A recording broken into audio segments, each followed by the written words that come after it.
So you've decided to sell your home and you want to make sure you get the best price possible, right? Well, I'm going to share the top 5 mistakes that homeowners make when selling their home that causes people to lose tens of thousands of dollars. And then I'm going to give you the solutions to make sure that it doesn't happen to you.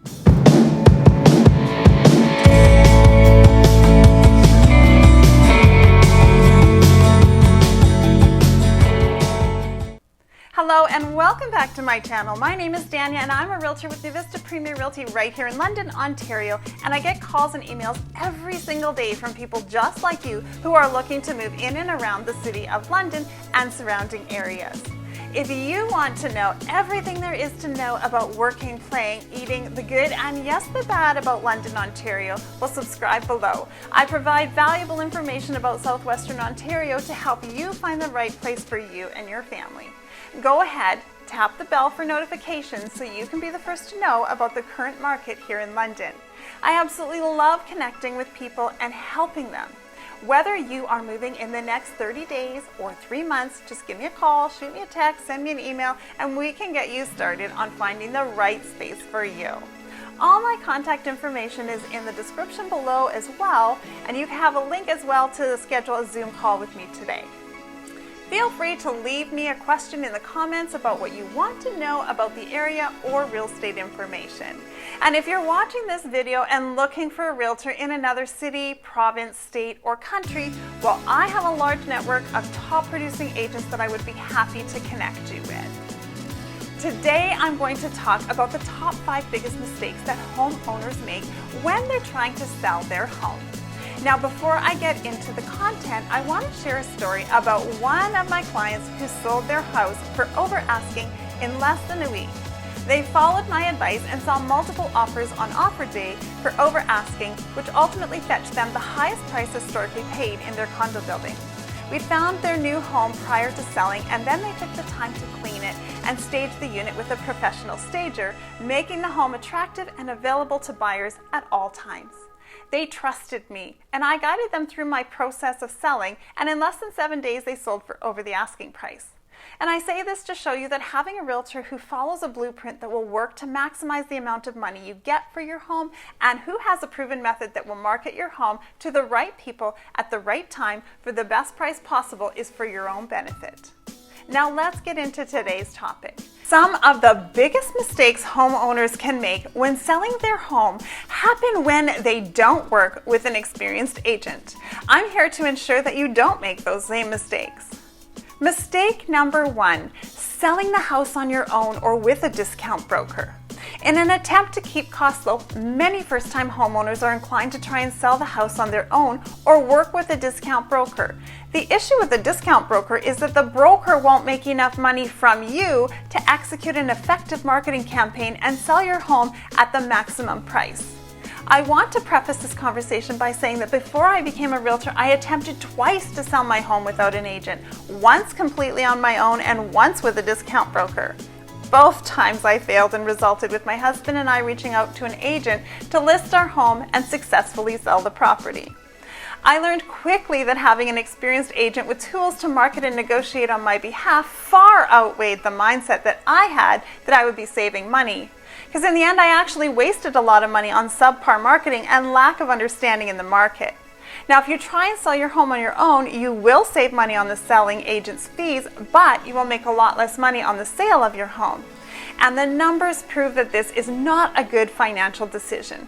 According to a study by the National Association of Realtors, in 2020, homes in the United States sold by the owner without an agent sold for an average of $217,900. On the flip side, homes sold by an agent sold for an average of $295,000. I'm going to let you do that math.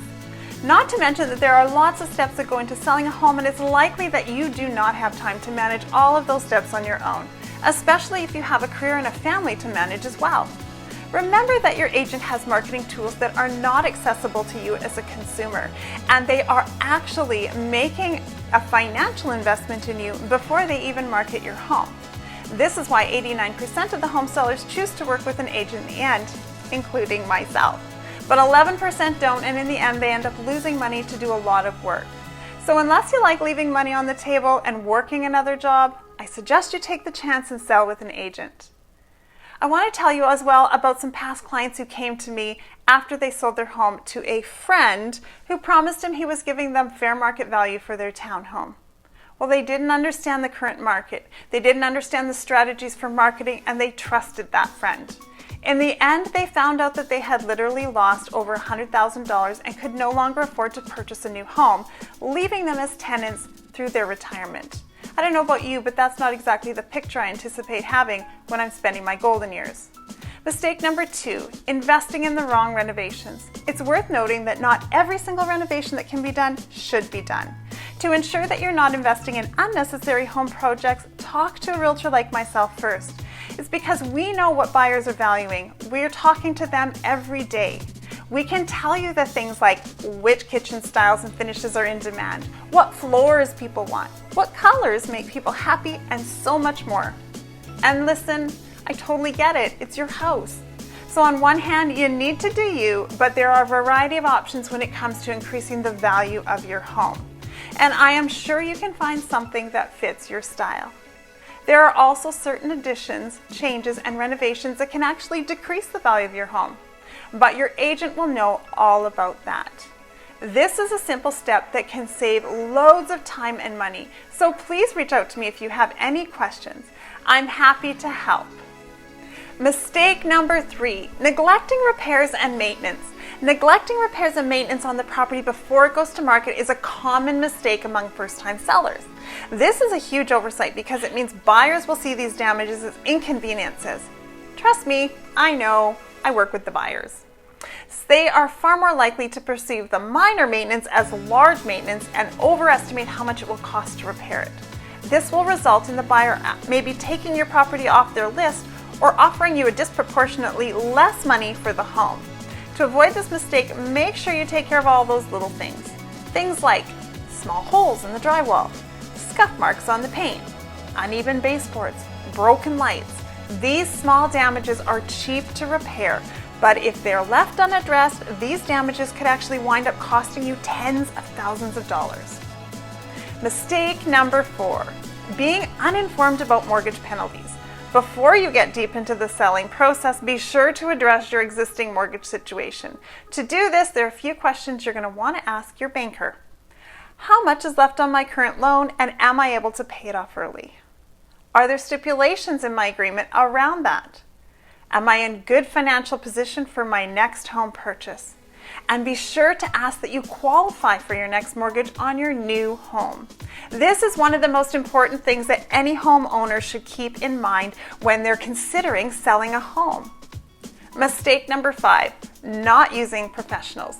Not using professional home stagers and photographers and videographers to make sure your house looks amazing can hurt you. These days, most home buyers turn to the internet when they're looking to buy a house. According to statistics, 81% of older millennials, 80% of younger millennials, and 78% of Generation X's found their home on mobile devices in 2019. That means that the photos and videos you post to your home might be your only chance to make a good first impression. So you'll want people to be intrigued enough to come see your home in person, and you'll need to stage it properly for photos and videos. But then the work doesn't end there. Then you need to keep the home staged, keep it clean, and photo ready for when the buyers come walking through. Selling a home is more than just selling a building with walls and a roof. It's about selling an idea, a dream, and a lifestyle. Make sure that the homes in your house are set to reflect the kind of activities that the room was designed for. This allows buyers to envision the kind of life they'll be enjoying when they purchase your property. This also means making sure there's enough light in the home. Buyers want to live in a home that's bright, open, and inviting. To avoid showing buyers a dark and uninviting listing, try getting rid of any and all obstructions to natural light in front of your windows, like a TV or a shelf. Painting dark colored walls a bright neutral color that reflects light and turning on the lights in all of the rooms will also help. You can even add additional lamps if you need. I recommend using daylight balanced bulbs and using the same color temperature throughout the house. This makes the artificial lighting feel more like natural lighting. I can't stress how much buyers like that. Not buying a couple of lamps and light bulbs could easily mean that you miss out on thousands of dollars when it comes time to close the deal. It sounds small, but I like to say that the devil is in the details. And I know I said 6 tips, but here are 2 more that will set you up for success. Mistake number 6, being home during a showing. Staying home during a showing is another one of the common mistakes first-time home sellers make. And I get it, because letting strangers into your private home, especially when you're not on site, certainly feels a little uncomfortable, especially when it's your first time selling a home. Mistake number 7, not being fully transparent with your realtor. While this is intentional or not intentional, withholding information from your realtor won't serve you very well. While you might avoid a tough conversation up front, it can cause deals to go sideways down the road. Eventually, the truth does come out, and when that happens, future buyers will likely lower their price. Remember, your realtor is on your side and wants your home to sell as much as you do. The more we know, the better we can market your property and negotiate to get the best price and the best terms. So if you're looking to sell your home, I can help you figure out what to fix and recommend contractors who've done excellent work for my past clients. I can help you stage your home, and I have a proven marketing plan that can help you sell your home in the least amount of time for the best price possible. And even if you're not looking to buy or sell a home right now, but you have questions and you want to learn more about the market, the processes, and other mistakes to avoid, well, like I said before, subscribe to the channel because I create lots of educational content about that. You click the bell icon, you'll get notified every time a new video comes out, or again, just reach out because I love helping people and I love real estate. Thank you for watching, and I will see you in the next video.